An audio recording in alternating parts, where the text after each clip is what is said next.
Ok á. Gì vậy? Ông đến đâu? Có, đưa sáng đấy chị lấy không biết. Mỗi người ăn miếng không làm sao ăn hết, ăn này đầy. 30 giây nữa.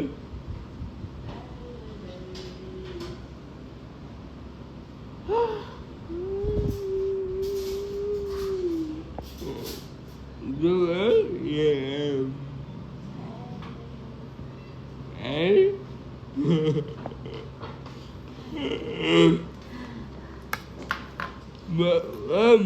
bố ba Đó, được rồi. Miếng